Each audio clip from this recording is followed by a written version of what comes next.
une immigrée algérienne au cœur d'un scandale politique en France.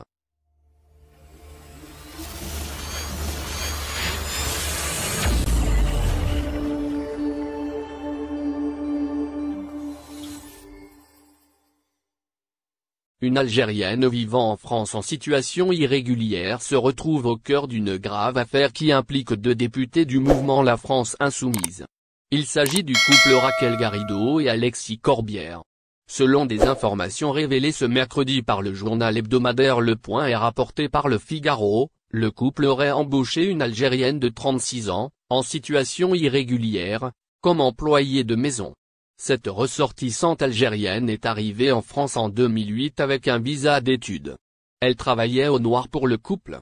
L'affaire a éclaté le mois dernier, suite à un contrôle de police alors qu'elle promenait l'un des enfants du couple de parlementaires.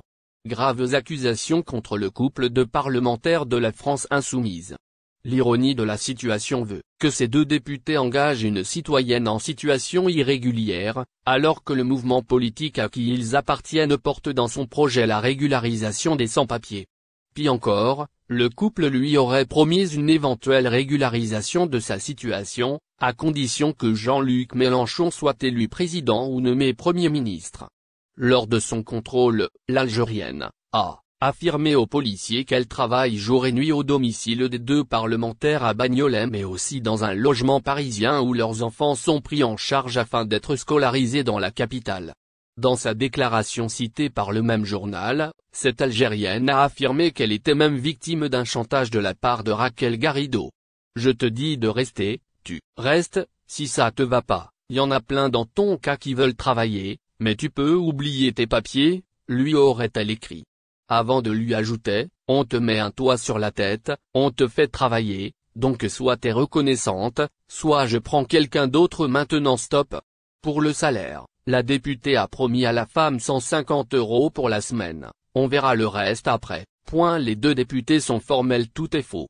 Dans leur réaction, le couple a tout nié en bloc, tout en accusant Le Point de publier un ramassis de mensonges concernant leur famille. Tout est faux, ont-ils indiqué. Selon eux, le journaliste qui a été à l'origine de l'enquête a déjà été condamné pour diffamation. Dans leur démenti, cité par Le Figaro, le couple nie avoir employé cette femme, avoir un logement à Paris, y avoir scolarisé leurs enfants et d'avoir promis des papiers à cette personne. D'ailleurs, ils comptent riposter. Merci de bien vouloir activer la cloche et de cliquer sur j'aime.